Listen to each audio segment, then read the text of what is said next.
प्यारे बच्चों, हम लोगों ने हिंदी भाषा साहित्य में भाषा संदर्भ के अंतर्गत विराम चिन्ह के बारे में पूर्व के वीडियो में जाना। बच्चों, कक्षा 8 का हिंदी साहित्य का पुस्तक का नाम है भाषा मंजरी, और भाषा मंजरी के अंतर्गत हम लोग भाषा संदर्भ में विराम चिन्हों के बारे में पढ़ रहे हैं। पिछली वीडियो में हम लोगों ने 6 विराम चिन्हों के बारे में जाना था, और अब हम लोग विराम चिन्ह के भाग 2 में शेष विराम चिन्हों के बारे में जानेंगे। बच्चों, पिछली वीडियो में मैंने अशोक का शस्त्र त्याग का यह गद्यांश बिना विराम चिन्ह का पढ़कर सुनाया है आपको, और फिर विराम चिन्हों के साथ भी पढ़कर सुनाया है, और इससे हम विराम चिन्हों का महत्व को समझ लिए हैं। आप लोगों ने जान लिया है कि विराम का मतलब रुकना या ठहरना होता है, और लिखे गए वाक्यों का भाव स्पष्ट करने के लिए शब्दों और वाक्यों के बीच या अंत में जिन चिन्हों का प्रयोग किया जाता है उसे विराम चिन्ह कहते हैं। बच्चों, सभी चिन्हों को तो हम विराम चिन्ह नहीं कह सकते। कुछ चिन्ह ऐसे भी हैं जो भाषा को व्यक्त करने में हमारे मदद करती है। तो आइए अब इन्हीं चिन्हों के बारे में हम जानते हैं। बच्चों, पिछली वीडियो में हम लोगों ने अल्प विराम, अर्ध विराम, पूर्ण विराम, उपविराम, विस्मयादि बोधक चिन्ह और प्रश्नवाचक चिन्ह के बारे में जाना है। आज बच्चों हम लोग कोष्ठक, जिसको ब्रैकेट कहते हैं, उसके बारे में जानेंगे, योजक के बारे में जानेंगे, पदलोपन चिन्ह किसे कहते हैं ये जानेंगे, अवतरण या उद्धरण चिन्ह किसे कहते हैं, पुनरुक्ति सूचक चिन्ह किसे कहते हैं, लाघव चिन्ह किसे कहते हैं, विवरण चिन्ह किसे कहते हैं, और विस्मरण चिन्ह और रेखांकन चिन्ह के बारे में जानेंगे। तो बच्चों शुरू करते हैं कोष्ठक यानी कि ब्रैकेट से। आप लोग इससे परिचित हैं, ब्रैकेट ही बोलते हैं, कोष्ठक बोलते नहीं है। आप आम बोलचाल की भाषा में ब्रैकेट ही कहते हैं। तो बच्चों, कोष्ठक का प्रयोग लिखने के दौरान किसी शब्द या वाक्य को स्पष्ट करने या उस शब्द या वाक्य के बारे में अधिक जानकारी देने के लिए किया जाता है। बच्चों, कोष्ठक कई प्रकार का होता है, जिसमें आप देखिए चित्र में कि यह लघु कोष्ठक है, दूसरा मंझला कोष्ठक है, और तीसरा दीर्घ यानी कि बड़ा कोष्ठक है। तो ये मुख्य 3 कोष्ठक हैं। बच्चों, हिंदी भाषा में आपकी पुस्तक में सबसे ज्यादा लघु कोष्ठक का ही प्रयोग मिलेगा, और हम लोग लिखने में भी लघु कोष्ठक का प्रयोग ज्यादा करते हैं। अब इसके उदाहरण देखिए बच्चों, आप अपनी हिंदी पुस्तक भाषा मंजरी के विषय सूची में देखेंगे तो जितनी भी उसमें शीर्षक दी हुई है उसके सामने कोष्ठक में वो कहानी है या कविता है या एकांकी है या निबंध है या यात्रा वृत्तांत है या जीवनी है, ऐसा उसमें लिखा हुआ है। तो जैसे पुष्प की अभिलाषा, उसके सामने कोष्ठक में लिखा हुआ है कविता, इसका मतलब पुष्प की अभिलाषा कविता है। उसके ठीक नीचे छोटा जादूगर, उसके सामने कोष्ठक में लिखा हुआ है कहानी, इसका मतलब ये कहानी है। बच्चों, पाठ्य पुस्तक के बीच में कहीं कलकत्ता अगर लिखा हुआ है, क्योंकि पुराने समय में कलकत्ता कहा जाता था, तो अब नए बच्चे अगर कलकत्ता नहीं जान पाएंगे तो कोष्ठक में उसके बारे में बता दिया गया है कि वर्तमान में यह कोलकाता कहा जाता है। अब जैसे एक शब्द दशानन आता है बच्चों, तो हो सकता है कुछ लोग दशानन ना समझे, तो कोष्ठक में उसको अर्थ दिया है रावण। रावण को दशानन कहते हैं, उसके 10 मुख 10 सिर हैं, इसलिए उसे दशानन कहा जाता है। तो दशानन से लोग अगर नहीं समझ पाए तो रावण से तुरंत समझ जाएंगे।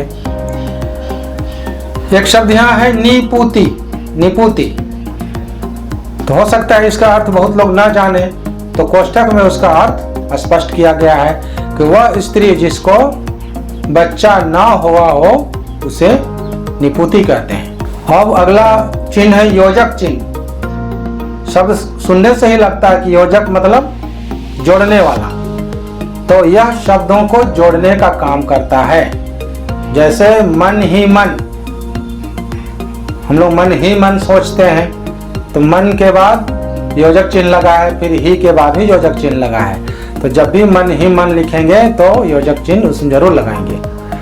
बच्चों, इसका प्रयोग सामासिक पदों के बीच, विशेष रूप से द्वंद्व समास के शब्दों के बीच होता है। जैसे भाई बहन लिखने में, गुण दोष लिखने में, अपना पराया लिखने में, भला बुरा, देश विदेश, तो इनके इन शब्दों के बीच में योजक चिन्ह लगता है। बच्चों, किसी के द्वारा कही गई बात को लिखने के लिए, जैसे पिता ने कहा खुश रहो, तो पिता ने कहा, उसके बाद हम योजक चिन्ह लगाएंगे। अगर एक ही शब्द लगातार 2 बार आए तो दोनों शब्दों के बीच में हम योजक चिन्ह लगाते हैं। जैसे अलग अलग, लोग अलग अलग बैठे थे, तो अलग अलग के बीच में योजक चिन्ह लगेगा। बीच बीच में, वह बीच बीच में हल्ला कर रहा था, तो बीच बीच में, इसके बीच में ही योजक चिन्ह लगेगा। घर घर, घर घर अलख जगाएंगे हम, तो घर घर, जहां 2 बार घर शब्द आ रहा है तो बीच में वहां योजक चिन्ह लगेगा। बच्चों, किसी से बराबरी या तुलना करने में भी योजक चिन्ह लगता है। जैसे उसकी बोली चीनी सी मीठी है, तो चीनी सी के बाद योजक चिन्ह लगेगा, तब मीठी लिखेंगे। सागर सा गहरा, अगर किसी के बारे कहते हैं कि उसका हृदय सागर सा गहरा है, तो सा के बाद योजक चिन्ह लगेगा। तो इस प्रकार हम लोग योजक चिन्ह का प्रयोग करते हैं। अगला 9 नंबर में है बच्चों पद लोप चिन्ह। लोप का अर्थ होता है गायब हो जाना। तो आगे देखते हैं पदलोप चिन्ह कहाँ लगाएंगे। कभी कभी कुछ ऐसे शब्द होते हैं जिनको लिखना जरूरी नहीं होता या लिखना ठीक नहीं होता, लोग ऐसे ही समझ जाते हैं और बिन लिखे भी लोग समझ जाते हैं। जैसे राजू ने गाली दी, उसके बाद पदलोपन चिन्ह है। अब जरूरी नहीं है कि वो कौन कौन सी गाली दी, गाली यही छोटी बात है। जब वाक्य या अनुच्छेद में कुछ शब्द छोड़कर लिखना होता है तब वहां पदलोप चिन्ह का प्रयोग होता है। जैसे बच्चों प्यासा कौवा का कहानी आपने सुना है, तो घड़े में पानी ऊपर तक आ गया और कौवे ने पानी, क्या होगा आप समझ सकते हैं, पिया और अपना प्यास बुझा लिया। तो इस तरह वाक्य के अंत में पदलोपन चिन्ह लगाया जाता है, उसके आगे लोग खुद समझ जाते हैं कि यहाँ पर क्या होगा। 10 नंबर में है अवतरण या उद्धरण चिन्ह। बच्चों ये 2 प्रकार के होते हैं, एक एक कोमा लगेगा तो इसे इकहरा कहते हैं और 2-2 कोमा लगेगा तो इसे दोहरा कहते हैं। वाक्य में किसी खास शब्द पर जोर देने के लिए इकहरा चिन्ह का प्रयोग किया जाता है। जैसे रामधारी सिंह और इनको उपनाम मिला है दिनकर। दिनकर पर जोर देने के लिए दिनकर में देखिए इकहरा अवतरण या उद्धरण चिन्ह लगा हुआ है। अब जैसे यहाँ पूरा वाक्य ही देखिए, इस पे जोर देना है, छोटा नागपुर स्वर्ग का एक टुकड़ा है। तो यहाँ पूरे वाक्य में इकहरा अवतरण या उद्धरण चिन्ह लगा हुआ है। आगे देखिए किसी के द्वारा कहे गए शब्द या वाक्य को हूबहू जैसा बोला गया है ठीक वैसा ही लिखने के लिए, चित्र में आप देख रहे हैं सुभाष चंद्र बोस का चित्र है। तो इन्होंने कहा था कि केवल खून ही है जो आजादी की कीमत चुका सकता है। तो इनके बोली को हूबहू रखा गया है, इसलिए यहाँ पर अवतरण या उद्धरण चिन्ह जिसे इन्वर्टेड कॉमा कहते हैं उस दिया गया है। अगला देखिए महात्मा गांधी ने कहा था बच्चों, है ना, कि त्याग ही जीवन है। तो इनके बोली को हूबहू रखा गया है, तो यहाँ भी इन्वर्टेड कॉमा यानी कि अवतरण या उद्धरण चिन्ह दिया गया है। 11 नंबर में पुनरुक्ति सूचक रिपीट पॉइंटर सिंबल। बच्चों ऊपर लिखे शब्दों को बार बार लिखने से बचने के लिए पुनरुक्ति सूचक चिन्ह का प्रयोग किया जाता है। अगर एक ही शब्द को हमको बार बार उसको नीचे लिखते जाना है तो हम वहाँ पर दोहरा कॉमा देकर ये पुनरुक्ति सूचक चिन्ह को लिख सकते हैं। जैसे यहाँ देखिए, हमको सामानों का दाम जोड़ना है। 5 किलोग्राम आटा का मूल्य 150 रुपया है। फिर वही लिखना है 5 किलोग्राम, तो हम 5 किलोग्राम दोबारा ना लिख के उसके बदले में पुनरुक्ति सूचक चिन्ह वहाँ डाल देते हैं। का मूल्य भी तीनों में लिखना है, इसीलिए वही चिन्ह डालते हैं, और रुपया भी सब जगह वही लिखना है, तो वहाँ भी पुनरुक्ति चिन्ह डाल देते हैं। तो इस तरह करने से हम लोग बार बार एक ही शब्द को लिखने से बचते हैं। ये बच्चों रफ कार्य में ज़्यादा होता है और अच्छे से लिखने में इसका उपयोग ज़्यादा नहीं किया जाता है। 12 नंबर लाघव चिन्ह है बच्चों। आप लोग जब से पढ़ना शुरू किए होंगे तो डा के आगे 0 लगा हुआ देखे होंगे, पा के आगे पंडित जवाहरलाल नेहरू, पा के आगे शून्य लगा हुआ देखे होंगे। तो आप सोचते होंगे ये 0 है, 0 बोलते होंगे, लेकिन बच्चों ये है लाघव चिन्ह। कुछ शब्दों को संक्षिप्त रूप में लिखने के लिए लाघव चिन्ह का प्रयोग किया जाता है। जैसे डॉक्टर को डा लिख के वहाँ लाघव चिन्ह लगाते हैं, पंडित को प लिख के वहाँ लाघव चिन्ह लगाते हैं। दिशाओं का नाम उत्तर, दक्षिण, पूर्व, पश्चिम को भी उ, द, पु और प में लाघव चिन्ह लगा के उसे संक्षिप्त में लिखते हैं। अब जब पुस्तकों आप देखा हो कि डॉक्टर राजेंद्र प्रसाद में डॉक्टर इस तरह से लिखा हुआ है। रेल में आप बच्चों यहाँ हम लोगों के इस क्षेत्र में देखे हो कि दप्पू रेलवे लिखा होगा। आप सोचते होंगे दप्पू क्या होता है, तो दप्पू जो है वो दक्षिण पूर्व रेलवे है। तो ये लाघव चिन्ह है बच्चों। आप इसको आप शून्य नहीं कहेंगे, इसको लाघव चिन्ह कहेंगे। 13 है विवरण चिन्ह। जानकारी, सूचना, निर्देश या विवरण को लिखने के लिए वाक्य के अंत में विवरण चिन्ह का प्रयोग किया जाता है।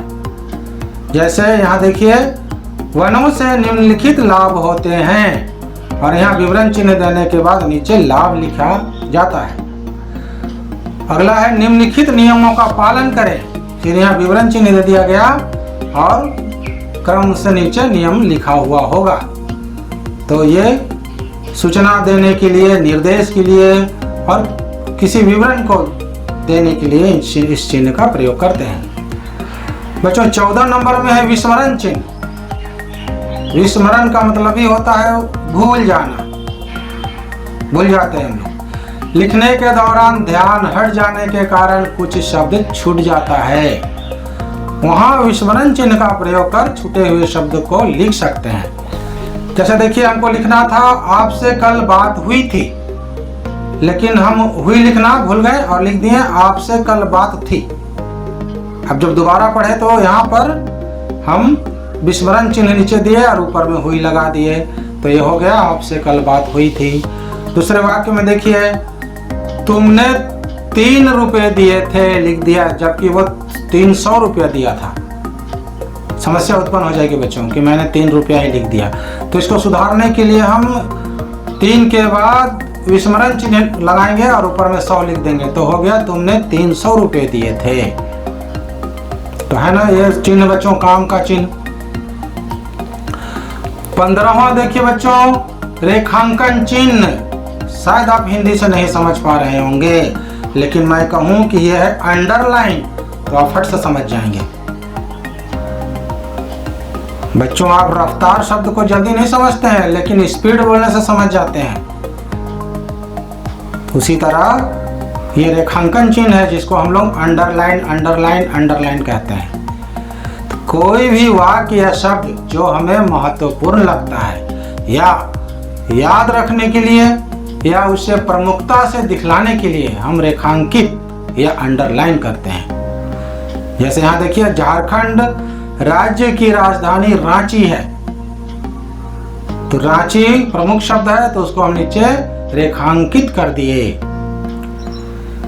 आम फलों का राजा है, तो यहाँ आम प्रमुख शब्द है तो आम को हम रेखांकित कर दिए।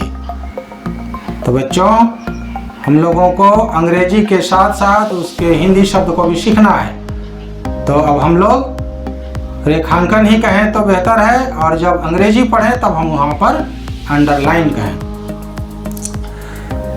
तो ठीक है बच्चों, आप लोगों ने 2 क्लास में विराम चिन्हों को जाना है और इस तरह सुनने से आपकी समझ पूरी तरह नहीं बनेगी। आप इन्हें कॉपी में लिखिएगा और जब पुस्तक पढ़िएगा तो पढ़ने के दौरान प्रत्येक विराम चिन्ह पर ध्यान दीजिएगा और भाव के साथ पढ़िएगा। तो बच्चों, पढ़ते रहिए, लिखते रहिए और खेलते रहिए। धन्यवाद।